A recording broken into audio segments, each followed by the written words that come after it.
घर पर आने के बाद चाहे वो नर्सरी या एलकेजी का बच्चा है, चाहे वो क्लास 12 का बच्चा है, उसके बैग को आप मैनेज करना बंद कर दें।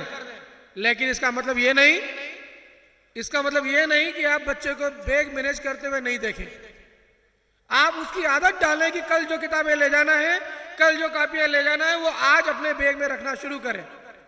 उसे ये मालूम हो कि मेरे मोजे कहाँ रखना है, उसे ये मालूम हो कि मेरे शर्ट कहाँ रखना है, मेरा पैंट कहाँ रखना है।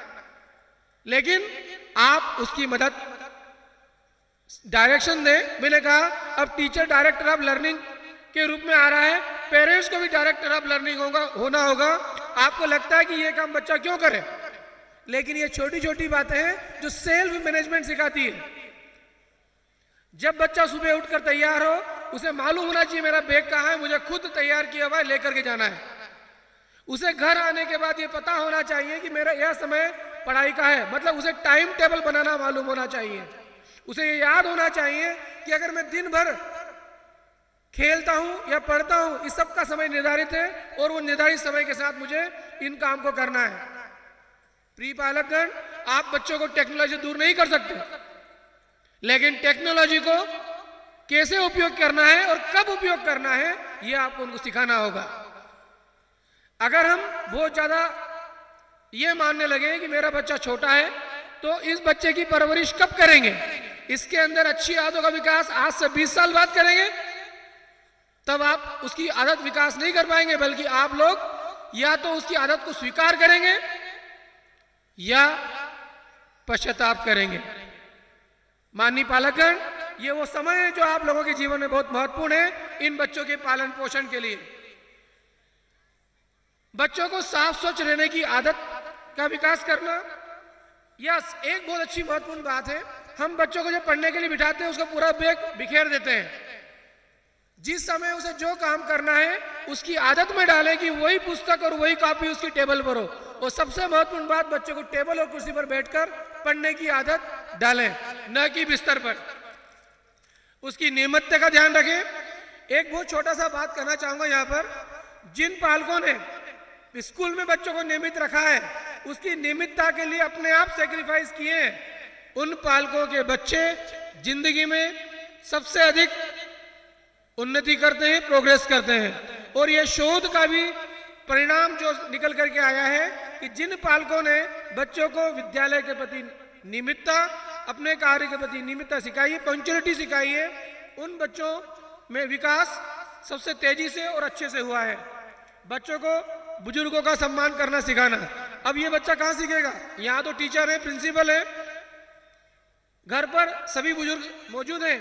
अगर आप चाहते हैं कि आपके बच्चे आपका सम्मान करें, आपके सामने आपके मित्रों का, आपके भाइयों का, आपकी बहनों का, आपके पिताजी का, आपकी माताजी का सम्मान करें, तो उसके लिए आपको पहले शुरुआत करनी होगी। क्योंकि ये काम, जैसे अभी बताया कि फैमिली को I love you, my family, my parents, my grand parents, ये तो हम सिखा ही रहे ना कि वो परिवार में प्यार से रहे। लेकिन ये सारा वास्तविक जिंदगी में आप लोग उनकी मदद कर सकते हैं। मैं एक और बात बताना चाहूंगा, बच्चों के दिमाग को उपयोग में आने दें। जो स्कूल में सिखाया जा रहा है, जब वो घर पे जाके उनको करना शुरू करेगा, उसे करने के जब अवसर देंगे, तो वो ये समझ पाएगा कि जो शिक्षा मुझे स्कूल में दी जा रही है, वो दैनिक जीवन में, मेरे वास्तविक जीवन में कितनी उपयोगी है। अगर आपने उसके उस काम को रोक दिया, तो आप वो बच्चा प्रैक्टिस कहाँ करेगा? माननीय पालकगण, विद्यालय के प्रति बच्चे में सम्मान, प्यार उत्पन्न करें। उसके सामने विद्यालय या विद्यालय के किसी स्टाफ को क्रिटिसाइज नहीं करें। बच्चे की बहुत सारी समस्याएं होती हैं, बहुत सारे डिफेंस मैकेनिज्म होते हैं।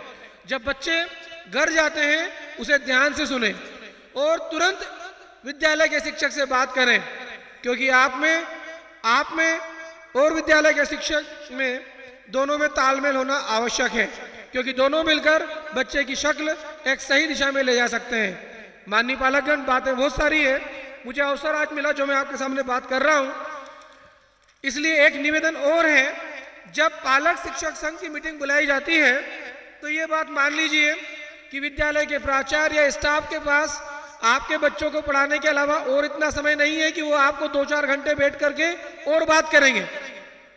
ये सब आपके बच्चों से संबंधित बात करने के लिए बुलाया जा रहा है।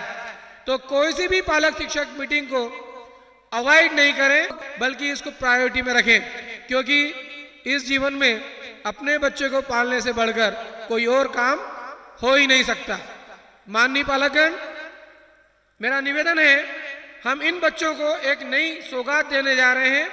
आज से 30 साल के बाद जब भारत सबसे युवा देश होगा, आपके बच्चे जो नर्सरी LKG UKG पढ़ रहे हैं, इस भारत के सबसे कुशल और स्वस्थ नागरिक होंगे।